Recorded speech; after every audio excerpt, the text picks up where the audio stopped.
ಹುಷಾರಾಗಿ ನಾ ಬಂದ್ಬಿಡ್ತೀನಿ. ಸುಮತಿ, ಪಾಪ ರೀ. ನನಗೆ ಅರ್ಥ ಆಗುತ್ತೆ ಸುಮತಿ, ಆದರೆ ಕೆಲವೊಂದನ್ನು ಸೇರಿಸ್ಬೇಕು ಅಂದ್ರೆ ಕೆಲವೊಂದನ್ನು ಬೇರ್ಪಡಿಸ್ಲೇಬೇಕಲ್ವಾ?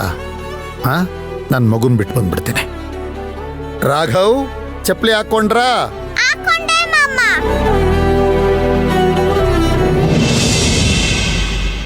ಶ್ಯೂರ್, ಅಪ್ಡೇಟ್ ಮಾಡಿ ಏನು ಅಂತ. Okay okay, thank you. Excuse me Archana.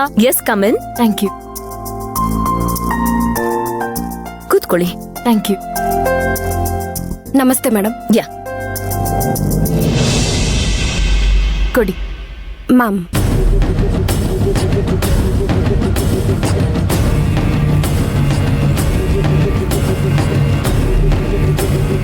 Archana, ನೀವ್ ಹೇಳಿರೋ ಪ್ರಕಾರ ಈ ಫೈಲಲ್ಲಿರೋ ಎಲ್ಲ ಲಿಸ್ಟನ್ನು ನಾನು ರೆಡಿ ಮಾಡಿದ್ದೀನಿ.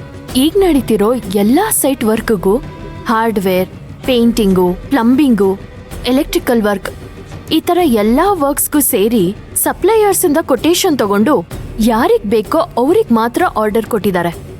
ಇದೆಲ್ಲ ಮಂತ್ರನ್ ರೆಕಮೆಂಡೇಶನ್ ಮೇಲೆ ನಡೆದಿರೋದು. ಅಪ್ರೂವಲ್ ಕೊಟ್ಟಿರೋದೇ ಮಂತ್ರ. ಎಸ್ ಮೇಡಮ್, ಕೊಟೇಶನ್ ಅಲ್ಲಿರೋ ರೇಟ್ಗೂ ಬೇರೆಯವ್ರು ಕೊಡೋ ರೇಟ್ಗೂ ತುಂಬಾನೇ ವ್ಯತ್ಯಾಸ ಇದೆ. Is it? ನಾವು ಪರ್ಚೇಸ್ ಮಾಡ್ತಾ ಇರೋ ಎಲ್ಲ ಪ್ರಾಡಕ್ಟ್ಸ್ ರೇಟ್ಗಳನ್ನ ಆನ್ಲೈನಲ್ಲಿ ಚೆಕ್ ಮಾಡಿ ನೋಡಿದೆ. ಆದರೆ ನಾವು ತುಂಬ ಜಾಸ್ತಿ ಕೊಡ್ತಾ ಇದ್ದೀವಿ ಮೇಡಮ್. ಮಾರ್ಕೆಟಲ್ಲಿ ತುಂಬ ಕಡಿಮೆಗೆ ಸಿಗ್ತಾ ಇದೆ. ನಾನು ಇದೇ ವಿಚಾರವಾಗಿ ಸಿದ್ಧಾರ್ಥ್ ಜೊತೆ ಫೈಲ್ಸ್ನ ತೋರಿಸಿ ಮಾತಾಡ್ದೆ. ರೇಟ್ ತುಂಬಾ ವೇರಿ ಇದೆ ಅಂತ ಅವರು ಹೇಳಿದ್ರು. ಹಾಗಾದ್ರೆ ಇಮಿಡಿಯೇಟ್ ಆಗಿ ಫರ್ದರ್ ಸಪ್ಲೈನ ನಿಲ್ಸಿ. ಇನ್ಮೇಲೆ ಕೊಟೇಶನ್ ತರಿಸ್ಕೊಳ್ಳಿ. ಸಪ್ಲೈ ನಿಲ್ಲಿಸ್ಬೋದು. ಇನ್ನು 4-5 ಕಂಪನಿಗಳಿಂದ ಕೊಟೇಶನ್ನ ತರಿಸ್ಕೊಂಡು ಆಮೇಲೆ ಡಿಸಿಷನ್ ತಗೊಳ್ಳೋಣ ಅಂತ ಸಿದ್ಧಾರ್ಥ್ ಹೇಳಿದ್ದಾರೆ. ಆರ್ಡರ್